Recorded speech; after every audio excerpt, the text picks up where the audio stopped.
مظفر گڑھ میں بلیک اور مہنگی کھاد فروخت کرنے والے مافیا کے خلاف شکنجہ تیار۔ اسسٹنٹ کمشنر کی سربراہی میں کارروائیاں، 2 گودام سیل، متعدد کو وارننگ جاری۔ دوران کارروائیاں شہر کے درجنوں ڈیلرز شٹر ڈاؤن کر کے فرار ہو گئے۔ انتظامیہ نے مزید آپریشن شروع کر دیا۔ مزید تفصیلات جانتے ہیں مظفر گڑھ سے اسامہ نذر کی اس رپورٹ میں۔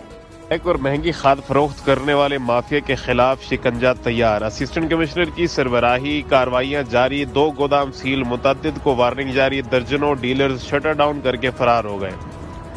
کسانوں کے حقوق کا تحفظ ہر صورت کریں گے۔ اسسٹنٹ کمشنر علی پور مبین احسن کی صحافیوں سے گفتگو کرتے ہوئے بتایا کہ تحصیل علی پور میں کھاد کی بلیک اور مہنگے داموں فروخت پر ڈپٹی کمشنر مظفر گڑھ کے حکم پر اسسٹنٹ کمشنر علی پور مبین احسن نے زراعت افیسر اسد اللہ خان کے ہمراہ ایکشن لیتے ہوئے کھاد ڈیلرز کے خلاف کارروائیاں شروع کر دی۔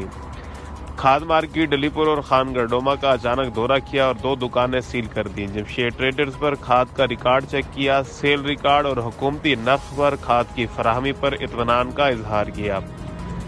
خان گڑھ ڈوما میں زائد رقم وصول کرنے اور بلیک پر فروخت کرنے والے 2 ڈیلرز کے گودام سیل کر کے مقدمہ درج کر دیا گیا۔ دونوں گوداموں میں 600 یوریا کھاد کے بیگز موجود تھے۔ اسسٹنٹ کمشنر اور زراعت آفیسر نے صحافیوں سے گفتگو کرتے ہوئے کہا کہ کسانوں کو ہر ممکن ریلیف فراہم کرنے کی کوشش کر رہے ہیں۔ کھاد کی بلیک پر فروخت کسی صورت برداشت نہیں۔ مافیا کے خلاف بلا تفریق آپریشن جاری رہے۔ صادقہ آباد میں